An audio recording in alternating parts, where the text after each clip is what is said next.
You know, many people have the misconception that simply marrying a United States citizen results in automatic approval for residence. This is not true. It's not? No. Immigration puts the husband and wife through a rigorous marriage inspection process. An inspection? Yes, Denelli, an inspection process. At a minimum, the marriage inspection process will involve an interview of the husband and wife in front of an immigration officer who is specially trained to spot fraudulent, that is, phony marriages. Marriages entered into for the sole purpose of obtaining a resident card. That's how immigration defines it. Mm-hmm. People in a fraudulent marriage situation usually do not live together. In some cases, individuals may actually live under the same roof as separate roommates, but not as true husband and wife. For example, they might be a group of students living together in a common house. Oh. You know? And they will want to know who else lives in that household to see if it's just a roommate situation or somebody who's a boarder and maybe the American citizen is doing them a favor and they're not really married. Oh. You know, the marriage certificate by itself does not mean that the marriage is a good marriage for immigration purposes. So the person actually could get married in front of a notary public or a clerk of the court or a priest or a rabbi. But actually, immigration will not view that as a valid marriage unless and until it's proven that they live together. Yeah. Well, consummated, you know, they really don't go into that too much. You know, consummation means actually the act of sexual intimacy after somebody's married. But they will ask questions surrounding the sexual life of the applicant if it appears that the two actually are not husband and wife in the flesh. Now, you know, it's the job of the husband and wife to prove to a skeptical immigration officer that the marriage is in good faith. Now, only a trained immigration attorney knows what the requirements of the immigration law are. What are those requirements? Tell us about those requirements. Okay, well, let me tell you, Denelli. When an immigration officer develops suspicions about the true nature of a marriage, he will often conduct what's called a separation interview. What is a separation interview? Well, I'm glad you asked that. A separation interview is an intense interrogation of both husband and wife conducted by separating each spouse and asking them the same questions. How long does it take for the separation interview?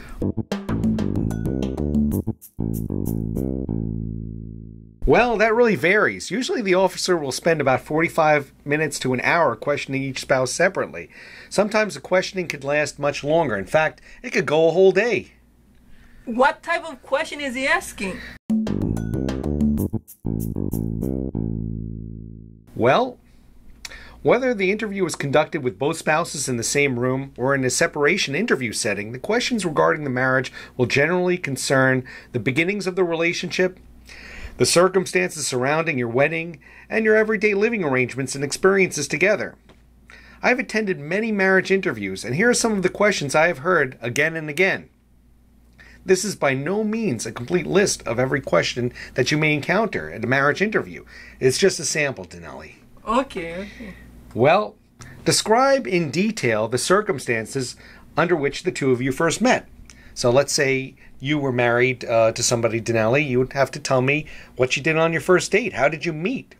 That should be an easy question if the marriage is genuine. You would think so, but then again, sometimes people met a long time ago, or maybe they met casually a couple of times, and one person might think that, just seeing somebody in the street constituted the first meeting, but somebody else might think, no, the first time I met that person was when we actually had an in-depth conversation. So, people's opinions of what that first meeting was might actually vary. Now, what did you do and where did you go on your first date? Okay, let's talk about your last boyfriend. Do you remember what you did on your first date? No. Did he even take you anywhere interesting? Did you see a movie, maybe? I don't remember. You don't remember. Now, who purchased the engagement or wedding rings? Do they have to have a wedding ring? Well, if you don't have a wedding ring, the question is, why don't you have a wedding ring? So, Sometimes people might be their second marriage. It might be that they don't have a lot of money. It might be that they don't really regard rings seriously. It may be a lot of things, but in general, people who are married in our culture, in most cultures, exchange wedding rings. And the lack of a wedding ring is going to be viewed with skepticism and suspicion. So I suggest that you get a wedding ring. But some people, like you're saying, some people may not have money. Maybe they only have one ring. Do they have to have two rings? Well, some people don't actually get engagement rings, but they do get wedding rings. The important thing is that they're asking about who got the wedding ring, how much the wedding ring cost, who picked it out, who chose it, where was it bought. And they just want to know whether or not this thing smells or looks kosher or not. What is a word in Creole for something not looking right? Is there an expression for that? If something's a little fou, a little crazy, maybe? Pas normal. It's not normal. Pas normal. Si mariage là pas normal ou bien si il est normal. They're just looking for all the normal things that you would expect of a happily married couple. In fact, you don't even have to be a happily married couple. In fact, when I go to immigration and I'm sitting there and I see the people who are looking all angelic and holding hands and, trying to look all lovey-dovey with each other, those are the phony marriages. The people that are arguing, that are like complaining and bickering, those are the real marriages. So, and that also goes for photos too. People think that, I just have to put in photos that portray me in a very positive light. But really, that's not what you're trying to do. What you're trying to do is to document the marriage. And sometimes we have people actually with pictures of them together in a bathtub, half naked in a bed. Those things. Ça c'est trop. That's too much. No, it isn't. It's not? It's not. Oh, believe it or not, it's not.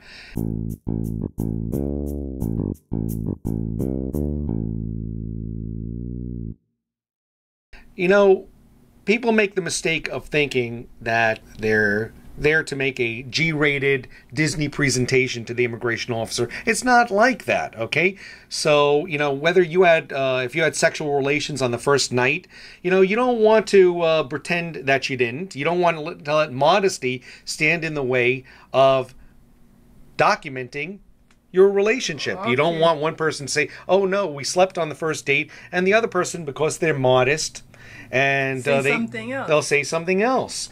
And, the best thing at one of these marriage interviews is if you don't know something, if you don't remember, if you can't remember exactly, just say that. Just say, I don't remember.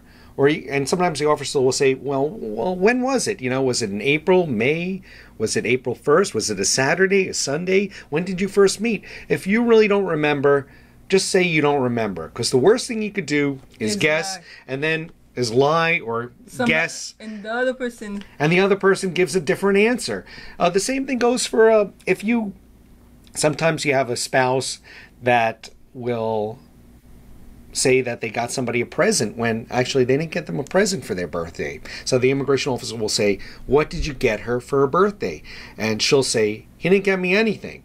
And he'll say, oh, I got her some perfume. And he just said that out of nervousness because he thought that if he said the truth, that he didn't get her anything, that would be viewed negatively. Well, in fact, what's viewed negatively is that they gave two different answers. So really, Mr. Cohen, so it's really tough. You have to get your thing straight.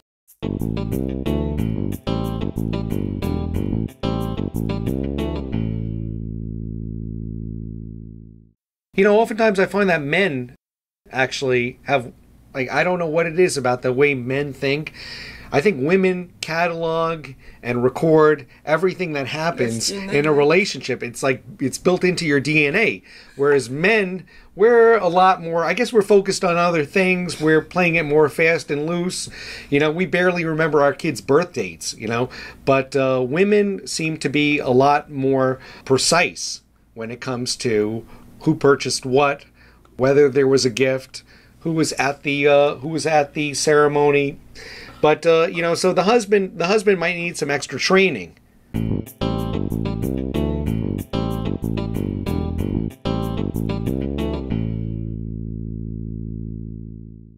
And how about their family? Do they ask any question about the mother-in-law, father-in-law? You know, that's a very good question, because they do. They want to know if, for example, if I get married to somebody here in Miami, they'll want to know, well, who was at the wedding? And if I said, well, it was just me and her at the wedding, I'll say, well, what about the family?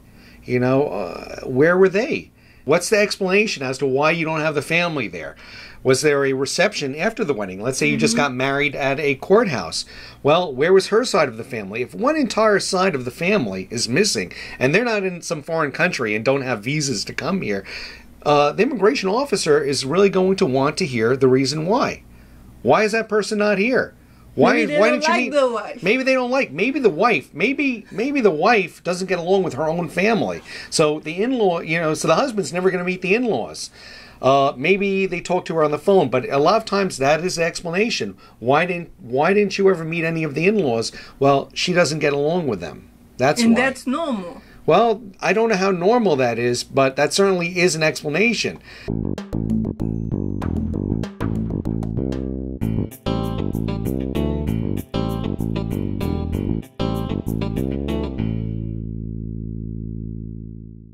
Some more questions they might ask at a marriage interview.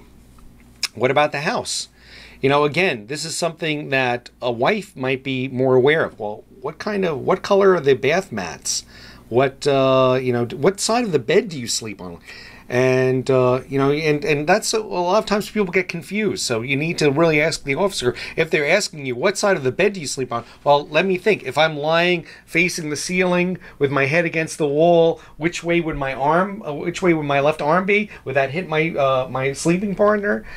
So that's what side of the bed do you sleep on, right or left? You really might want to make sure the officer clarifies that, what they mean by right and left. What do you mean? Well, what side of the bed do you sleep on? The left. The left? And what's on the right side? Your teddy bear? Yes. Okay, so you could answer. I guess if your head is facing the wall and you're facing up, I don't know. Well, let's cut this whole segment out about the bed. Okay. All right. Here's another. Okay, so what they'll ask is, how many rooms in your apartment? Well, is the kitchen a room? If you don't understand that, if you don't understand exactly what they're saying, make sure you clarify that. Nothing wrong with telling the officer, I'm sorry, I didn't understand. Do you mean bedrooms also?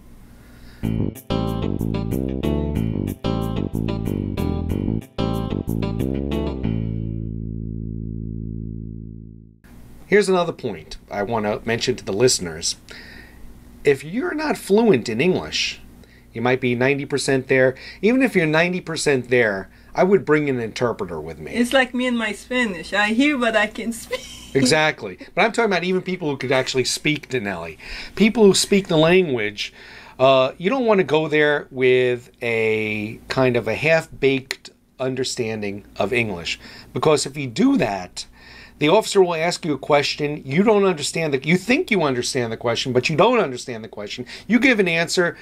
That officer never clarifies anything to you. You think you understood what the officer was asking you. The officer thinks you understood what was being asked, and she writes down some answer that's completely off the wall, and that's used against you. Bring an interpreter. The main thing that you want these immigration interpreters to be for you is, number one, not a relative. They can't be a relative. And number two, why can't they be a relative? Well, there's a perception there that a relative's going to maybe be biased. Maybe they'll be supplying information that he knows that the person's not actually saying it, but they're filling in the blanks. And the other thing that you don't want that person to be is illegal, okay? Because they could ask that interpreter to produce their green card, their permanent resident card, that is, or proof of their citizenship. So if this person's, an illegal alien, an undocumented immigrant, as we like to say here. That's a problem. Okay, we don't. No human being is illegal. They're just some undocumented immigrants, and we're going to work on getting you documented. The point is that you want to make sure that that they're not going to walk in. You remember that old Roach Motel commercial roaches walk in but they can't walk out, or no, what was that? Bugs check in but they don't check out. I'm not comparing you to bugs. I don't know. Maybe I'll leave that part out also. We're gonna cut this from the show, but basically, yes. Make sure they're not non-documented, and make sure they're not a relative. And the other thing is some people think, well, you know, hey, I'm the husband and I'm the American and I'm here with my Haitian wife. Some people think I'm an American, I speak fluent English, and I have my foreign-born spouse here, and I'm going to translate for them. In fact, I'm going to do all the talking for my wife. No, well, you can't do that, right? You can't do that, exactly. If you try to be overbearing and answer questions for your spouse, guess what happens? You get kicked out? You get kicked out, exactly. That officer and we don't want that. We don't want that. What's going to happen is if you insist on answering questions for the person sitting next to you, questions that aren't directed to you by the officer, that officer is going to get angry and is going to do one of two things. The officer continues to go on with the interview, getting more and more frustrated, getting more and more angry, because that officer only has about 15 minutes slated to do a normal interview. And you're really causing that officer to possibly even miss lunch if you keep not answering questions or answering questions for your spouse, and that's not going to make them happy.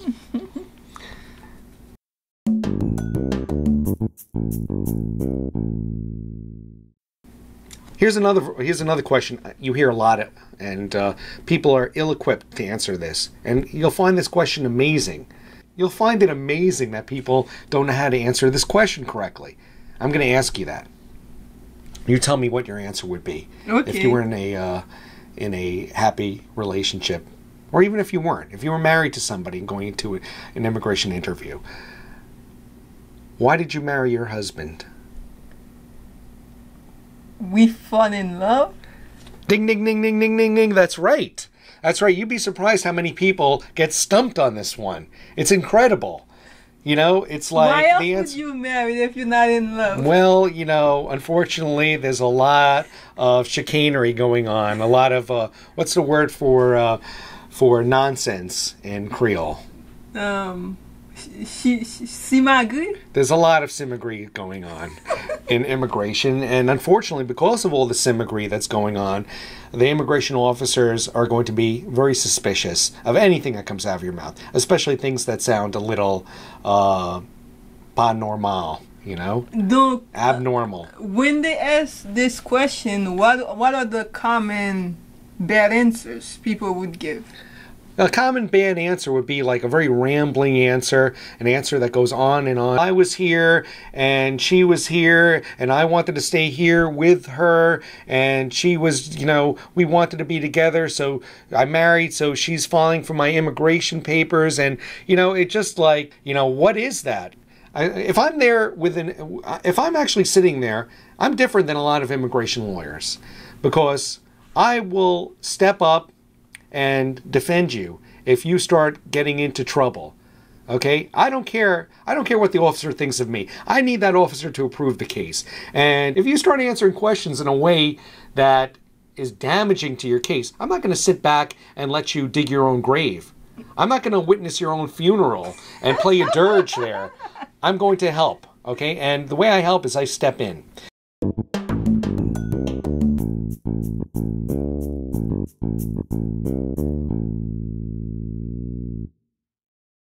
But you always have to have a lawyer in the room with you. No, you don't have to have a lawyer, but you know what? This is your one shot to get your residence. Exactly. You know, and if you lose at this point, it's going to, you know, it's like an ounce of prevention is worth a pound of cure. Do you have that phrase in Haiti? Oh, what? An ounce of prevention is worth a pound of cure. You take a little medicine, so it's like getting an inoculation so you don't get sick. Oh, we have one that says, "Plus bon est, plus bon que grand matin." What does that mean? The earlier it is, the better off you are. That's right. You know, it's a situation like if people had prepared for Katrina better, if those dams had been shored up better, if we had inoculated everyone against the swine flu on time. I mean, there are lots of things you could do to prepare for a disaster. And the best way to prepare for an immigration interview is to prepare with your lawyer, not to go in there having never, when you never experienced something before, how do you know you're going to do a good job at it? It's like, am I going to attempt to do open heart surgery on somebody? Do you want to be the first, do you want to be the first person, like if you had to get a triple bypass and surgery on your heart or a heart transplant, do you want to be the first patient that surgeon ever operated on in his life? Okay, his hands are going to be shaking. Well, imagine it's not even that. Imagine you're doing the surgery on yourself and you've never done it. I mean, how do you know what to do? That could be dangerous. It could be, like I don't do my own taxes. I have an accountant for that. Why?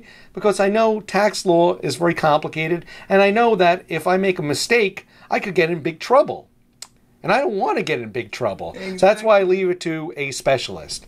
And, why is immigration law so complicated and so unforgiving? You have to ask your congressman that, because that's the way it's developed. And unfortunately, it is very complicated and it is very unforgiving. And that's why there are people like me to try to help people out. I've actually devoted much of my adult life to defending people in front of immigration and getting them benefits.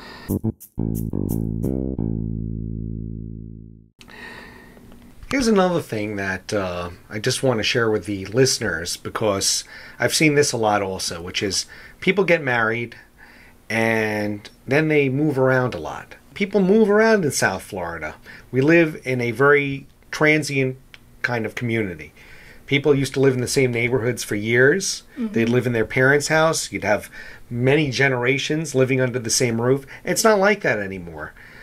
I've had clients who have moved 2, 3, 4 times in between the time I file their application and the time they have their interview. Now, moving around is not such a great idea, because even though we notify immigration of your change of address, a lot of times it just doesn't get entered into the system. It causes confusion. You might be moving from one district to another district. So what people sometimes do is they will just list one address. They will list their aunt's address or their uncle's address or their mom's address or their old address where their friends still live.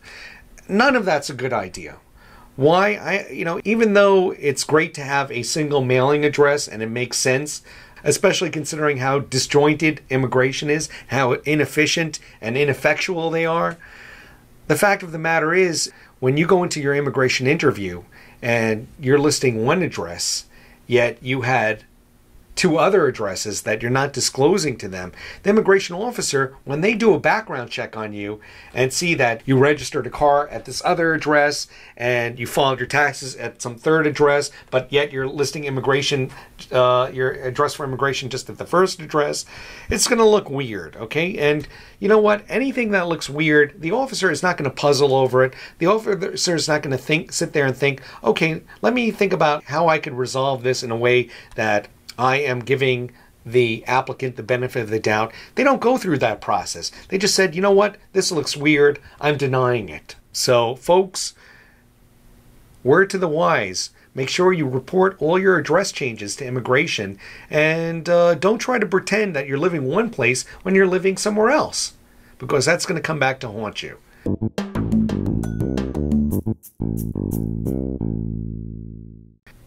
This is the 10 Commandments of immigration. Okay, I'm going to give you the 10 Commandments right now. Rule number 1, dress appropriately. Okay? Rule number 2, show up on time.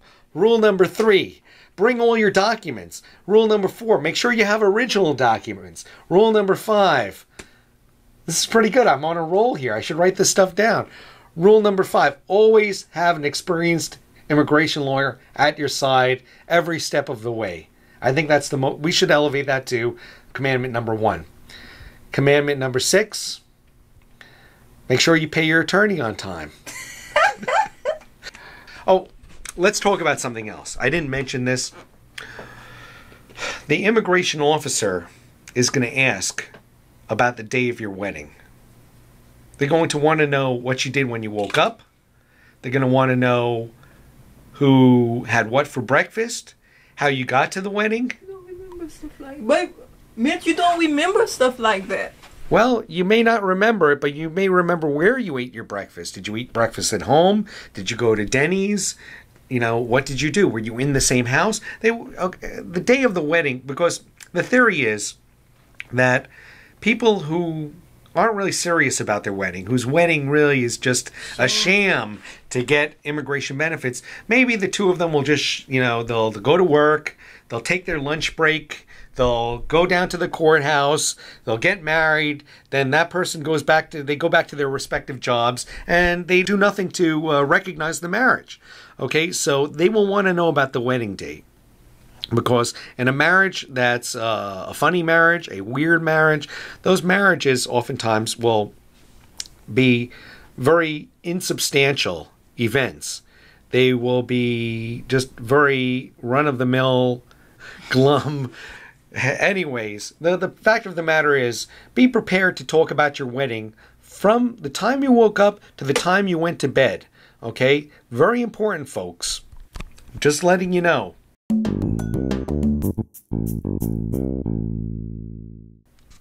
Like permission to work anymore? Oh, did I not mention to you about the work permit?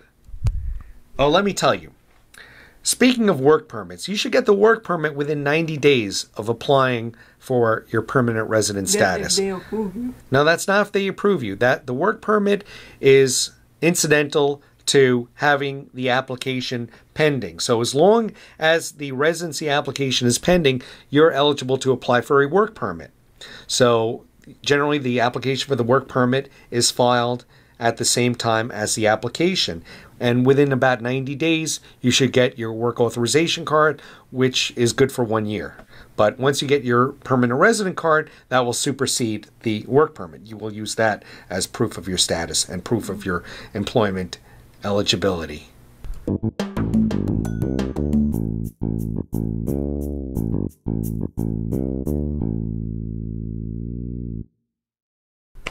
I think I have a good question.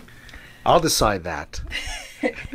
Okay, in the community, the Haitian community, which is what I'm familiar with, I'm always hearing about cases where immigration come to the house of resident and they don't find the person who was supposed to be living there, and that causes a lot of problem. Can you give any information of why does that happen, and if it happened to you, what you should do? Okay, that's an excellent question, and that's something that actually does happen, and it's called a bed check. They call it a bed check, and I guess the idea is that like if you're driving a car and you park it, and somebody could feel the hood of the car and feel if the engine's still warm, if somebody just drove in that car. Well, the same thing applies to beds. They could go to your home, barge into your home, and they could actually feel the bed to see if the bed's warm. That's the notion, okay? Do they have a right to come into your home? Generally, in the United States, the government can't enter your home unless they have a warrant, which means something signed by a judge allowing them to come into the house. But a lot of times they get access to a home by simply asking.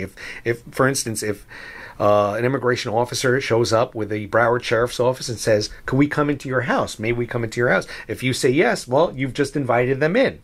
So, you could say no. You could say, "Do you have a warrant?" That's perfectly acceptable. Now, if you do invite them into your house, just be prepared for the consequences of them finding anything they find.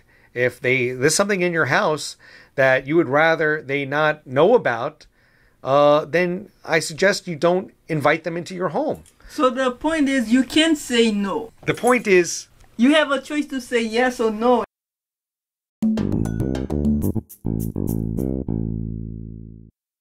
You had some observation about the Haitian community? Yes, sometimes in the Haitian community, like the there might be genuine husband and wife, but the husband might live with a parent and the wife might live with a parent. Would immigration look down at that arrangement? That's a very good question, Denali, and it's a very good observation, because that's true, not only in the Haitian community, but in the community at large. A lot of times people, they're young, they're not really financially stable, And, Exactly. in fact, their marriage, the circumstances surrounding their marriage might have been very rushed and impromptu and informal. And, it used to be back in the day that people, when a man wanted to marry a woman, he would have there would be like they would go on, he would ask her parents for her hand in marriage, and there'd be a long courtship, and he would do all kinds of heroic deeds to win her heart, and just swamp her with flowers and chocolates. And I think those days are gone. And and where he worked for years saving up his money bit by bit. Jacob in the Bible. Well, I'll have to trust you on that, but Jacob in the Bible, like the ant who, the ant and the grasshopper too. That's a parable, and the ant is busy storing whatever ants store during the course of a year, and the grasshopper was just jumping around, having a gay old time. But back to the question at hand. Is it normal? Would immigration look down at that sort of arrangement? Immigration will look down their noses at that. And you really need to, if you are in a situation where you're living in a spouse's parents' house, you need to document that. And a lot of times the problem will be when let's say you're two young people and all of a sudden, like, he moves from his folks' house into her folks' house, and they're supposedly living in a room together. But this guy continues to have mail delivered at the old address, continues to have his driver's license reflect the old address.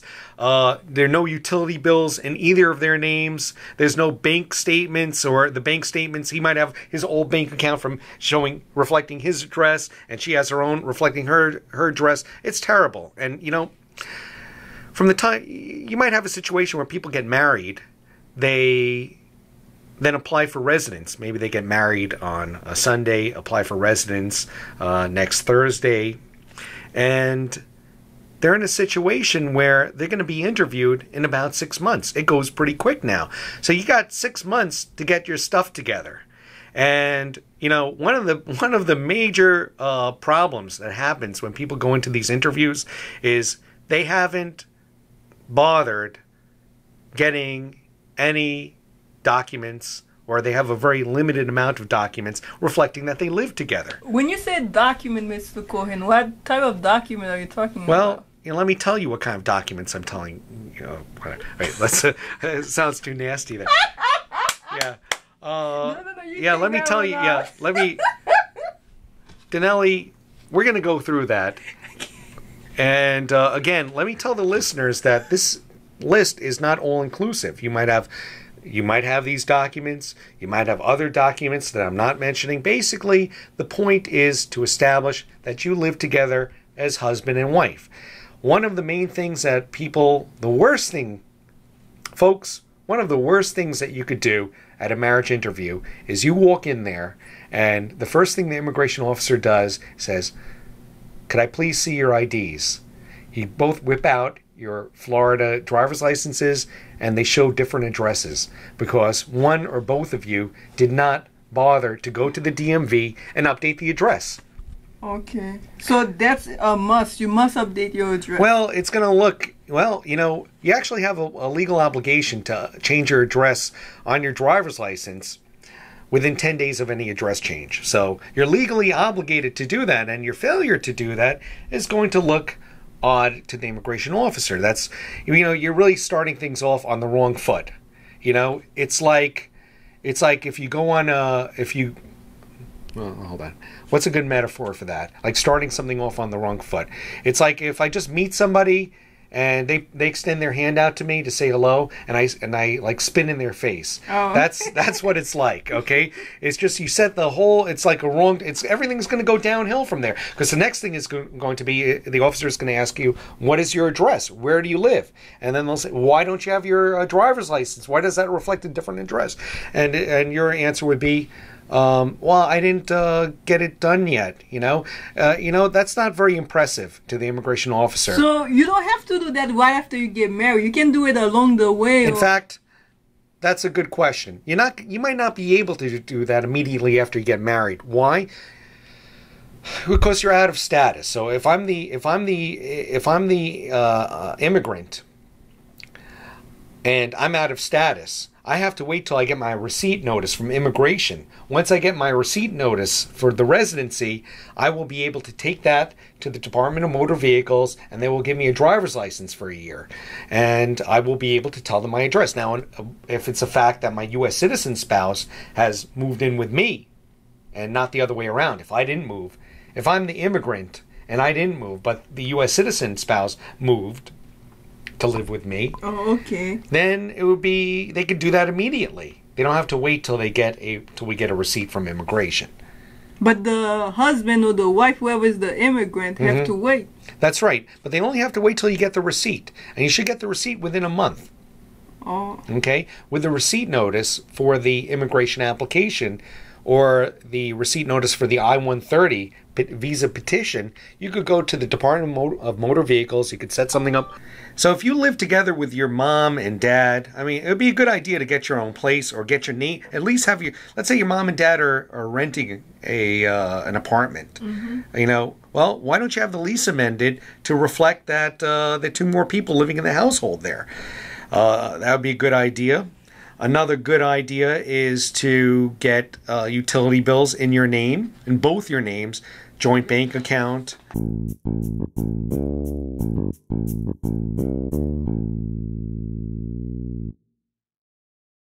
When you're married, if you're married during the calendar year, you're expected to file as a married person. Now, if you file as a single person, or, you know, some accountants, what they'll do, not accountants, I think it's more like tax preparers, they prey on the immigrant community. They promise people big tax refunds. And the way they do that is they actually place them at two different addresses. And they list them as single or head of households. And then they'll they'll put like some nephew as a dependent and all kinds of weird stuff. And, you know, that might be great for getting a nice extra dollar or two. But at what expense? Your tax returns are going to be looked at and they're going to look weird.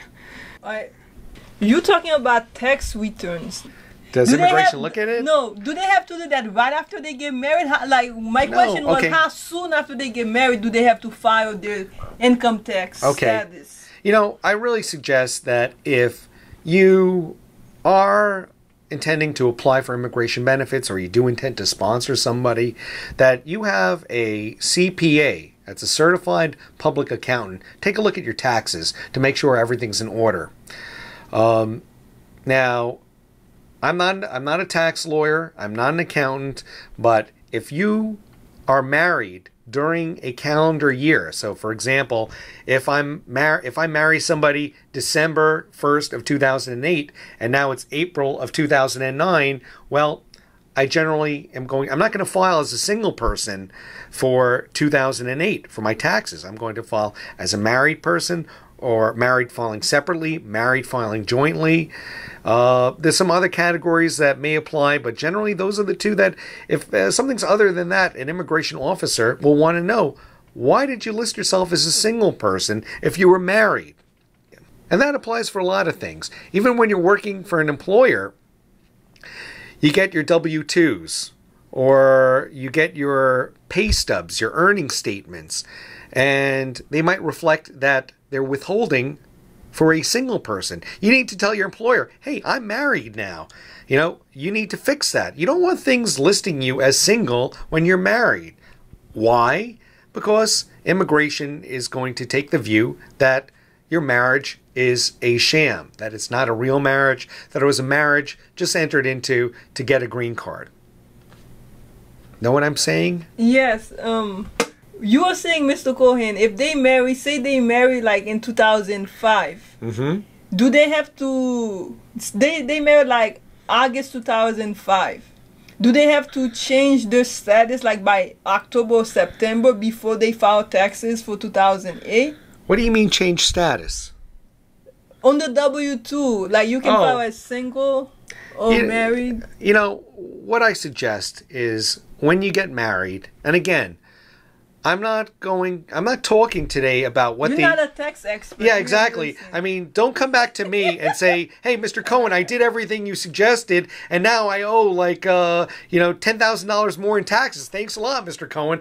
I'm just telling you from an immigration perspective, okay? You could talk to a tax lawyer or a CPA about what the effect would be on your liability to pay income taxes or anything else that's tax related. I'm just talking about how to document a marriage, especially a new marriage. Let's talk about photos for a second.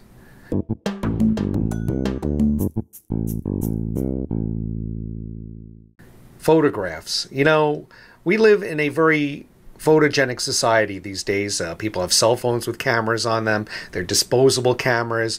People have computers with cameras built into them. It's very hard to avoid being photographed. Even if you don't like taking pictures, you might have friends that photograph you. I would agree. You know, and so it's going to be very hard not to take pictures, and it's going to be unusual in the eyes of an immigration officer that a married couple will not have photographs documenting their relationship. One of the first things that the immigration officer will ask is, could I see your wedding album? And when you tell them we don't have a wedding album, in fact, we didn't take a single photo of our wedding, that's going to be viewed with disdain and lower the possibility of you actually getting an approval. Even if it's not a big marriage, you know, some people have big marriage, some people went to the court and do their wedding. I'm not telling you to hire, I don't know, what's a famous photographer? You know, the people that photographed Jackie Kennedy and the Obamas.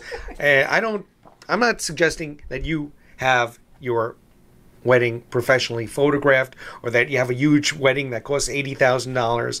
But most people view their wedding as a happy event, as a once-in-a-lifetime event. And why wouldn't you want to keep a photo record of that? Why wouldn't you want to take pictures? The immigration officer wants to know that. I would want to know. Yeah. You know what we do in my office, Denali, is not only do I tell people to give me color photocopies of their wedding, I actually ask them to give me a kind of like a diorama, a photo retrospective of their whole relationship, of the trips they went to Disney World, when they went to New York together, Thanksgiving at Mom's house. And I actually like them to write on a little caption beneath the photograph, just very briefly, where was this? Oh, this is New Year's at South Beach with Ronnie and Estelle, our friends. Just who's in the photo.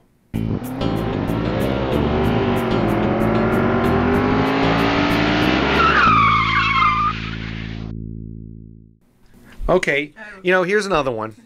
Let's talk about cars, automobiles, planes, trains, and automobiles. Okay, cars. Cars right now, because that's the way most South Floridians get around. We use cars, and the immigration officer will want to know what car you drive. And not only will they ask you what make and model and color car you have and your spouse has, they will want to know why you're not on the same car insurance. When people are married, it's expected that you'll be on the car insurance together. So that's another thing that sometimes people neglect to do when they get married, and sometimes it takes time to get all this stuff together, but you need to take an active role in documenting your marriage.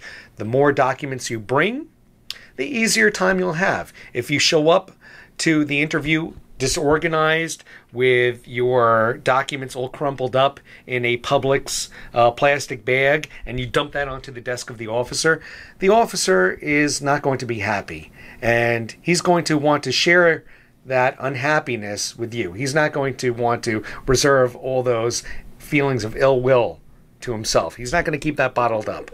Okay? So, as they say, misery loves company. And he's going to want to share some of the misery that you've inflicted on him by dumping a bunch of disorganized, incoherent, messy documents on his desk. And in fact, so you have to be organized at the end. You need a lawyer. I mean, I know this is an immigration law show. We're here on Immigration Explosion. We're here educating the public. And by all means, by all means, Get a lawyer. If you could afford a lawyer, get a lawyer. Just like if you could afford a doctor, get a doctor. It's the same thing, really. If I needed to get divorced, if I needed to get my teeth cleaned or drilled, if I needed my car worked on, I'd want somebody who had some training and a lot of experience in that. And the same thing goes for immigration. Not a good idea to go it alone. It's just too complicated, too cumbersome, and just too risky and too punishing. You know, there are very few things as punishing as being banished from a place you've lived for much of your life. You know, a lot of people, you know, they might have come here when they were little kids, and you don't want to be whisked off and excluded from everything you've built up here in the United States. Your friends, your family, your relations, your future, your education, your loved ones, your pets even, everything. Everything. I have one last question, Mr. Cohen, that may be in the mind of maybe some of our viewers. Viewers? We're on radio. Listeners. Okay. Some of us. How soon after an immigrant file a petition could they be asked to come to an interview? Okay. That's a very good question.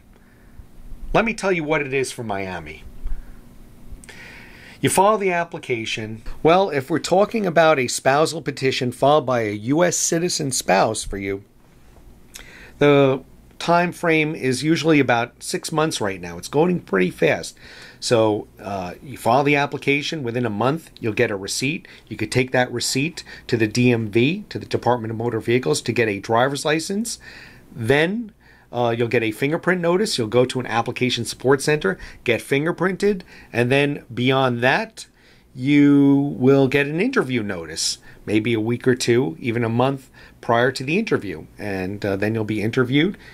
And you generally will, if all goes well, you'll get the card within a month or two. So we're talking about from start to finish, maybe about 6 to 8 months. Denelli, as a member of the Haitian community in South Florida, what do you think the most important thing that you took away from today's talk? Immigration is not a joke. It's a very, when you're dealing with immigration, it's a very serious process. When you're dealing with immigration, it's a very serious process. You have to be organized and you have to have a lawyer. Call the law office today at 954-457-1941. Our friendly staff is ready, willing, and able to make you an appointment. That number again is 954-457-1941.